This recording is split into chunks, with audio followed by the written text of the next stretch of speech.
Hi everybody, it's Mary Hurdle from Made by Marnie. I'm so excited to tell you about the new series of paper piecing block patterns that I've created for American Quilter magazine.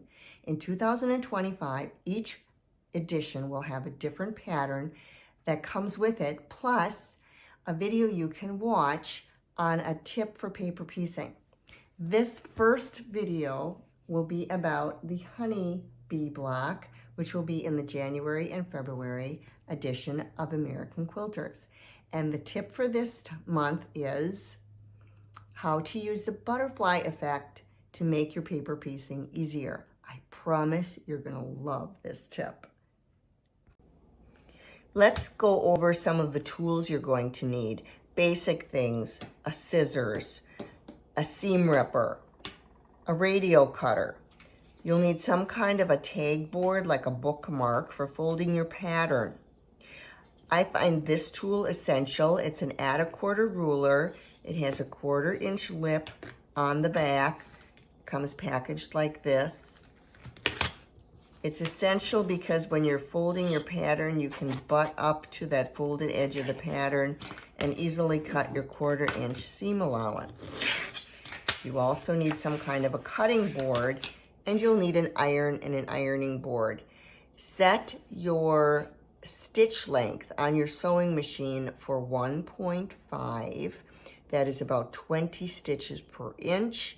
That makes your perforated paper easy to rip away at the end, and it also isn't too tight so that if you do have to rip out a seam, you can still do it. I'm paper piecing this adorable honeybee block. It has 2 little bees, and you'll see that it has yellow and black stripes in the body. Instead of piecing all these stripes, yellow, black, it's a lot easier to find a fabric that already has a yellow and black stripe in it. Unfortunately, I couldn't find one. So I found a black and white stripe, which was fairly easy to find, and I'm using a permanent yellow marker, and I'm coloring the white stripes yellow. I figured out about how large of a shape I would need colored in to fill piece A1. So that fabric is ready to go. This is section A.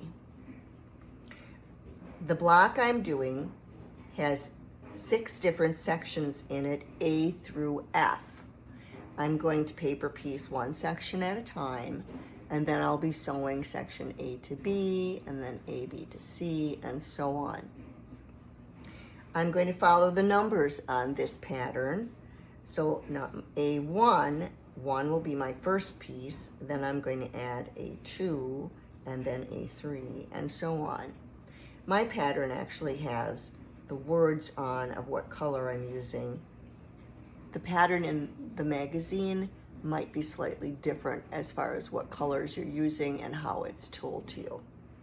So when I start, I'm doing this piece, and I want the back of my fabric or the wrong side of my fabric touching the wrong side of the pattern.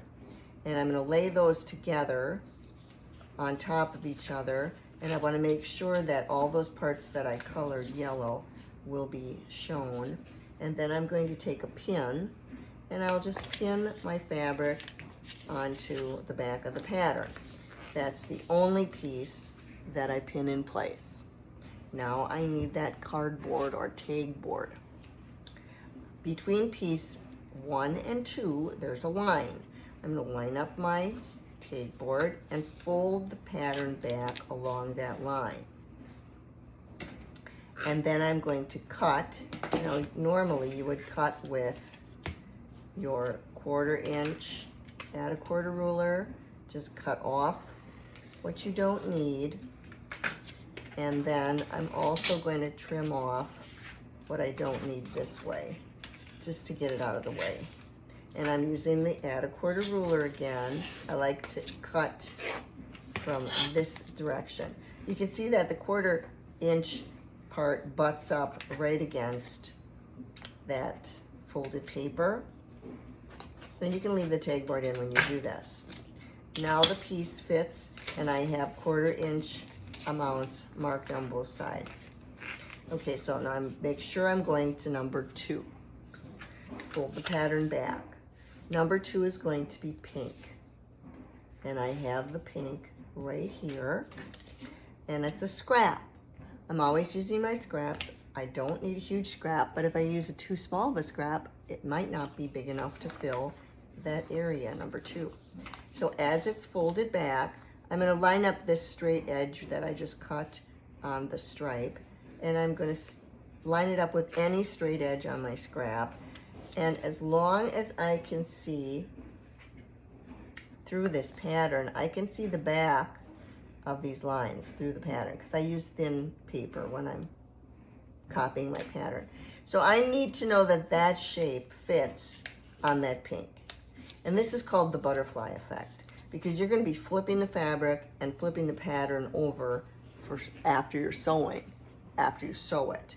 So if I have pink fabric under this shape now, when it's folded back, and I check that I do, then there will be pink fabric under that shape when I open it.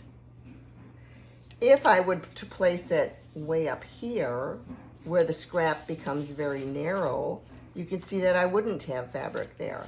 That's not a good place to place it then. I want to find a spot on my scrap that's big enough, and yet I don't want to waste a whole bunch either. So this looks like a very good spot right here. And I will open this, take it to my sewing machine, and I'm going to sew it starting a 1/4 inch before the line, across the line, and a 1/4 inch after the line. Disregard these dotted lines. Those are for embroidery lines that we'll use later. I'm only using the straight lines right now when I'm sewing. I just got finished sewing, and I'm sewing with red thread so you can see what I'm doing. Normally, I would use a neutral thread, something like cream, white, light gray, tan, something like that. You can see that I have sewn starting a 1/4 inch before this line and ending a 1/4 inch after this line. Why do I do that? Because all of these seams will overlap eventually. That's why I don't have to do any back tacking when I'm sewing on paper piecing, when I'm putting my piecing together. So now I have this fabric has to be flipped into place behind number 1, or number 2, behind number 2. And then I press it with an iron. So I would take it to an ironing board or a felt mat and press it down really well. Some people finger press it, but I like to really press it good. And now I have all this extra. That's okay, because I'm sure that I have plenty under piece 2, and that's exactly what I want. So now I can do some trimming. The next piece I'm going to do is 3. I'll put my tag board on the line between 2 and 3, fold it back. The fabric comes with it. Why? Because I overstitched by a 1/4 inch. That's a good thing. So now I've got to rip a couple of those stitches flat, so this will all lay flat. And now I can trim off what I don't need. I'm using my add a 1/4 ruler. You can see I just leave the bookmark in there. That's why I like using bookmarks, because they're long and yet they're nice and tight. This scrap will be saved for another day, for another spot on my paper piecing. That's garbage. Okay, now I'm ready to do number 3, which is here. I have my seam allowance, and I'm again doing a pink scrap. Because of this weird angle, I have to be very careful how I lay this on my scrap. So if I'm using a scrap like this, and I can see these lines through my paper, that's the back of piece 3, plus I want some seam allowance. So obviously this is not going to work because there wouldn't be any fabric behind it now, right? And you know, because of the butterfly effect, you want fabric behind it when you have it folded, as well as when it's open. So now I'm going to move it down so this point is beyond that skinny part of the scrap. And now I have fabric everywhere behind piece 3. Perfect.